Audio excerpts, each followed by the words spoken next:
Lionel মেসির মন ভালো নেই। বিশ্বকাপের রেকর্ড বুকের পাতা উলটপালট করেও একটুও প্রশান্তি পাচ্ছেন না সর্বকালের সর্বশ্রেষ্ঠ ফুটবলার। যতটুকু সংবাদ পেয়েছি, হোটেল রুমে অনেকটা বিমর্ষ সময় কাটছে তার। সেটা হচ্ছে তার বাবার জন্য। আমরা সবাই জানি লিওনেল মেসি আজকে যে অবস্থানে এসে দাঁড়িয়েছেন তার পুরো কৃতিত্ব তার বাবা হোর্হে মেসির।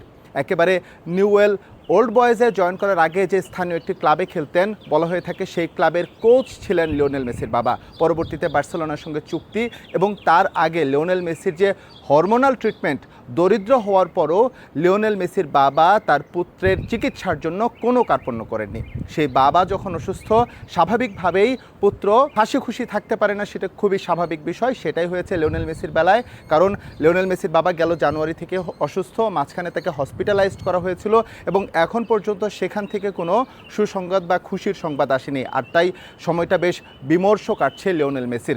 লাইভ বয় কিনে কল দাও টোল ফ্রি নম্বরে আর এক নিঃশ্বাসে গোল বলে জিতে নাও ফিফা বিশ্বকাপ 2026 এর এক্সক্লুসিভ পুরস্কার। যদিও ওদিকে হোর্হে মেসির চিকিৎসা চলছে বেশ ভালোভাবেই, তারপরও এখানে দুশ্চিন্তায় আছেন তিনি এবং এটার একটা প্রভাব আসন্ন অস্ট্রিয়া ম্যাচের মধ্যে বা ম্যাচের বিপক্ষে পড়তে পারে বলে আশঙ্কা প্রকাশ করেছেন অনেকেই। কারণ বিশ্বকাপে খেলতে নামার আগে আমরা জানি ফুটবলারদের চনমনে থাকতে হয়, ফুরফুরে মেজাজে থাকতে হয়, জাগতিক দুনিয়ার সব প্রেশার, সব চাপ বাইরে রাখতে হয়। কিন্তু বাবার চিন্তা লিওনেল মেসি আসলে কোনোভাবেই এক পাশে রাখতে পারছেন না এবং সেটা প্রথম ম্যাচে যখন আলজেরিয়ার বিপক্ষে লিওনেল মেসি হ্যাট্রিক করলেন তখনও কিন্তু এটা বোঝা গেছে। তিনি অনেক সময়ই আনন্দ প্রকাশ করেছেন, পাশাপাশি অনেক ক্যামেরাতেই কিন্তু ধরা পড়েছে তার চোখ বেয়ে অশ্রু বেয়ে আসছে এবং পরবর্তীতে সেটা রিভিল হয়েছে কেন লিওনেল মেসির মন খারাপ, কেন লিওনেল মেসি এই খুশির মুহূর্তেও কান্না করছেন। এর পাশাপাশি আর্জেন্টিনা টিমের আরও একটি খবর জানিয়ে রাখতে চাই।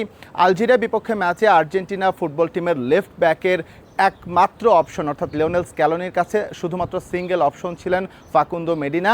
তবে সুসংবাদ, অস্ট্রিয়া ম্যাচের আগে নিকোলাস তাগলিয়াফিকো অনুশীলনে ফিরেছেন, অর্থাৎ পুরো দমে তিনি অনুশীলন করছেন, ম্যাচ ফিটনেস পুরোপুরি ফিরে পান।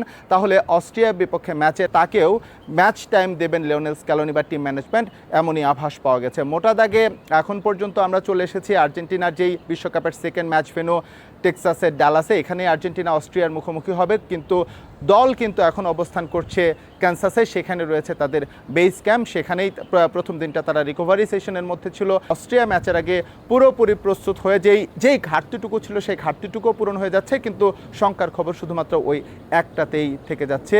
লিওনেল মেসি এখন চিরমাতীয় বা হচ্ছে তার যে তিন সন্তানের বাবা, পাশাপাশি তারও বাবা রয়েছে। সন্তানের প্রতি বা পিতার প্রতি সন্তানের যে কর্তব্য থাকে সে কর্তব্যের বাইরে কিন্তু লিওনেল মেসি কোনোভাবে যেতে পারছেন না, তাই বাবার দুশ্চিন্তা তাকে গ্রাস করছে। টেক্সাসের ডালাস থেকে এস এম ইকবাল, সময় সংবাদ, যুক্তরাষ্ট্র।